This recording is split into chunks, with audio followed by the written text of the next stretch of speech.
रहा है। चलिए ठीक है। डॉक्टर दिनेश पाल जी हमारे साथ जुड़े हैं। दिनेश पाल जी, आप लोगों को दिक्कत नहीं हो रही कि भाई देखिए इतने देर से मंत्रिमंडल विस्तार हो रहा है, एक एक मंत्री के पास 10-10 विभाग, सीएम साहब के पास तो लगता है 25-30 विभाग है।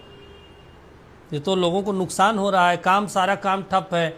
मैंने कई विभाग से बातचीत की, कुछ काम था, वो कह रहे हैं भाई सरकार का सीधा आदेश है कि पैसा नहीं है, कुछ भी काम अभी नहीं होगा, कोई नया निर्देश जारी नहीं होगा।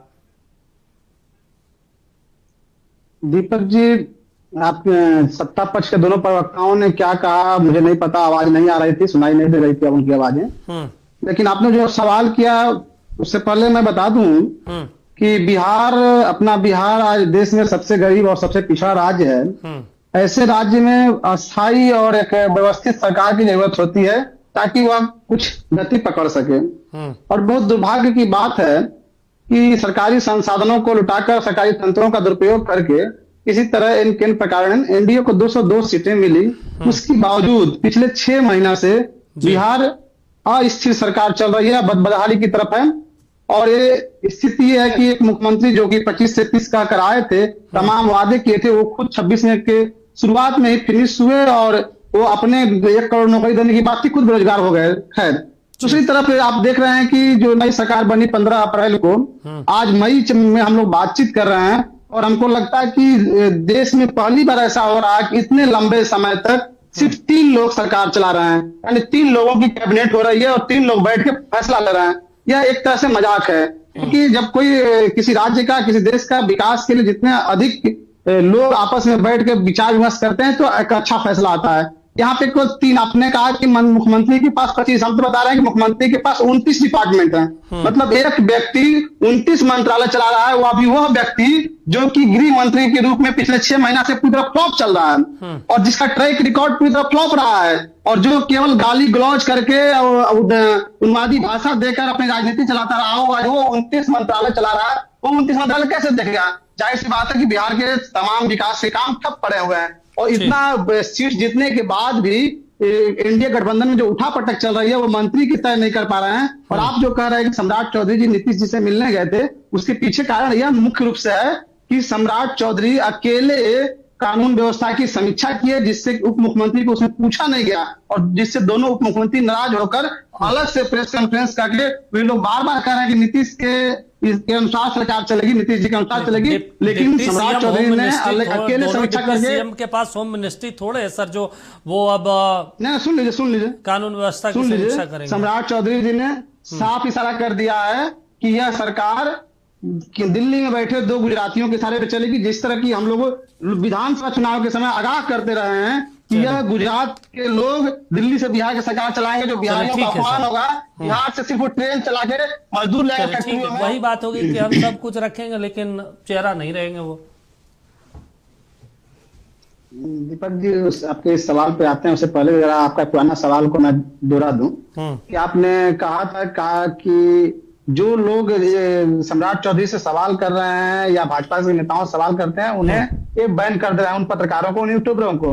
और आप पिछले कई सालों से देखे होंगे कि नीतीश कुमार जी के पास तो पत्रकार को पहुंचने तक नहीं दिया जा रहा था और ना ही वो प्रेस कॉन्फ्रेंस कर रहे थे। और लगभग यह भाजपा की जो या एनडीए की तानाशाही रही है पत्रकारिता पे, इसलिए या तो चाहते हैं कि अधिकार पत्रकार इनके गोद में बैठ के या इनकी हजूरी करें, चरण चुम्बन करें, नहीं तो जो इनके विपक्ष में सवाल खड़ा करता है, चाहे जो इनकी आलोचना करता है उसे बैन करने लगते हैं, दबाने धमकाने लगते हैं। आज इसी की वजह से विश्व के 180 देशों की जो सूची आई उसमें पत्रकारिता की आजादी का जो फ्रीडम का, उसमें भारत 157 स्थान पर पहुंच गया है। यानी कि इतनी खराब जो स्थिति पत्रकारिता को लेकर हमारे देश की है वह सोचनीय है और चिंतनीय है और यह एनडीए की देन है। दूसरी बात, आपने कहा कि नीतीश जी को जब चेहरे पे 25 से 30 के नाम पे बहुमत मिला तो उन्हें चलाना चाहिए।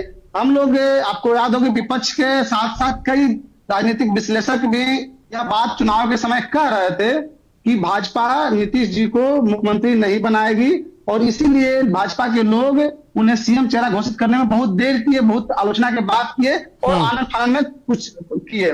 उसके बाद कहा जा रहा था कि महाराष्ट्र की तरह स्थिति बिहार में होगी, लेकिन उस समय बीजेपी के नेता तमाम लोग कह रहे थे नीतीश रहेंगे और जदयू के लोग भी कहते थे। लेकिन क्या ये नौबत आई कि 4 महीना बाद उन्हें ढकेल कर हटा दिया गया, दिल्ली भेज दिया गया और उसके बाद मतलब क्या बोलते हैं, थोची चना बाजे घना वाली जो स्थिति है वो बार बार जदयू के नेता खास करके कह रहे हैं कि नीतीश मॉडल पर सरकार चलेगी। भाई नीतीश मॉडल पर सरकार चलती तो नीतीश को इस तरह बेआबरू होकर कुर्सी से नहीं हटना पड़ता। जिसकी की नाम लोग कुर्सी कुमार देते रहे हो, वह व्यक्ति कुर्सी से ऐसे नहीं हटते।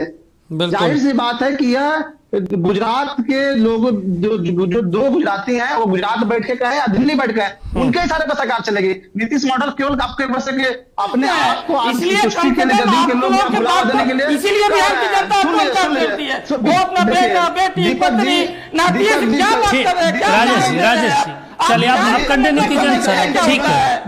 और इतना अगर सही रहते दीपक जी, एक मिनट आपके बारे में नहीं बोला, आपके क्या बात कर, ये उदाहरण आप दे रहे हैं, ये उदाहरण दे रहे हैं। आप सुन दीपक जी, ना ठीक है, बोलिए ना राजेश जी, बाद में बोल लीजिएगा। राजेश जी बोलिएगा बाद में। पहली बात, आप ही बेटा बेटी की बात कर रहे हैं, वही नीतीश कुमार जी चिल्ला चिल्ला गला फाड़ फाड़ करते थे बेटा बेटी पे, आज वो अपने बेटा को क्यों राजनीति कौन पद लिया है, कौन पद लिया है, थोड़ा सा बता दीजिए। तो एक पद भी अगर निशान के लिए हो तो क्या बात कर रहे हैं। और सुनिए आप एक भी नेता अगर बोला राजद के हमारे बिहार की जनता बोला कि तेजस्वी यादव का राजनीति में लालू यादव एक बार तेजस्वी सर राजेश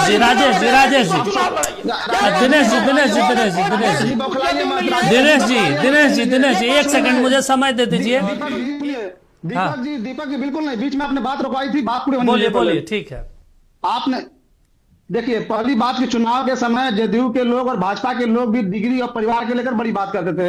अभी जदयू के प्रवक्ता बोल रहे थे कि कोई पद नहीं लिए हैं। बताइए कि कोई ऐसे जदयू में कोई और कार्यकर्ता ऐसा है जो कि प्रवक्ताओं की समीक्षा बैठक कर ले, जिला अध्यक्षों की बैठक कर ले। आज का आपने वीडियो देखा होगा कि वो एंट्री कर रहे हैं और पूरे पदाधिकारी झूम रहे हैं, नाच रहे हैं, ताली बजा रहे हैं। अरे क्या खासियत है, कौन सी कार्यकर्ता है वो? आपको शर्म आनी चाहिए। नीतीश जी बार बार जो बात करते रहे, आज अपने बेटा को लाया है, कुशवाहा भी वही किए। और सम्राट चौधरी भाजपा जो है, सम्राट चौधरी सपनी चौधरी का बेटा है और डिग्री की बात तो छोड़ ही दीजिए। मुख्यमंत्री बन जाए, क्या बात कर रहे हैं आपको? दूसरी बात आप बता दीजिए, यही तो आपको नहीं भ्रष्टाचारी नहीं, आपको नहीं समझ में आएगा कि क्या बात कर रहे हैं। इनको कहिए बौखलाए ना, हम इनके बीच में नहीं बोले, पूरी बात सुनिए ना। दीपक जी आप 25 विभाग के हैं, हम 85 और 89 वाले बैठे हुए हैं। ये 25 और 5 सबसे ज्यादा हम लोग को समय मिलना चाहिए। नहीं आपको सहनशील होना चाहिए, आप सत्ता में बैठे हैं सर। दीपक जी राजेश तिवारी को कहिए बौखलाए नहीं, ये सदन नहीं आपका है, डिबेट है। और अभी आपको हमको तो पिछली बार आप भी तीसरे नंबर पे थे। अरे सुनो ना, हमको डिबेट मत सिखाइए। अरे ठीक, राजेश सिखाइएगा, पूछिए ना आपके राजद के प्रवक्ता लोग से, आपके प्रवक्ता, इसलिए हमको सिखाइए कि कैसे डिबेट होता है, ठीक है ना। हर चैनल से लड़कियों को भगाया जाता है, आप चैनल के राजेश जी हो गया सर। क्षमता नहीं है। अरे आरजेडी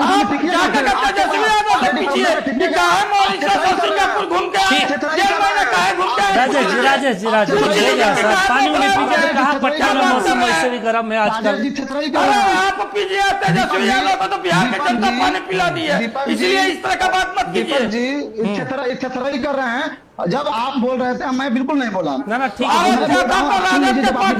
नसीमुल जी से बहुत देर से इंतजार कर रहे हैं, उनके पास नहीं।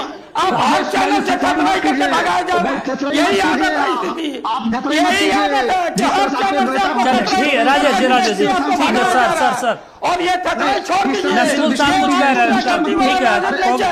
ये जंगल राज वाला नहीं है, ये सुशासन का सरकार है, इसलिए खतराई आप लोग बंद कर दीजिए। अच्छा ठीक है सर।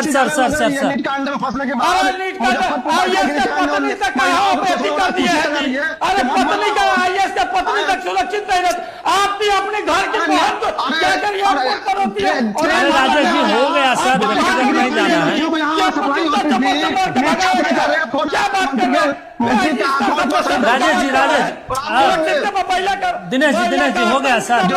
नसीमुल साहब इंतजार कर रहे हैं सर। राजेश जी और दिनेश जी का थोड़ा ऑडियो डाल। ठीक है सर। नसीमुल जी हमारे साथ जुड़े, उनसे भी एक रिएक्शन ले लेते हैं, बहुत देर से वो इंतजार कर रहे हैं। नसीमुल साहब आप कुछ कह रहे हैं? जी मैं दीपक जी सबसे पहले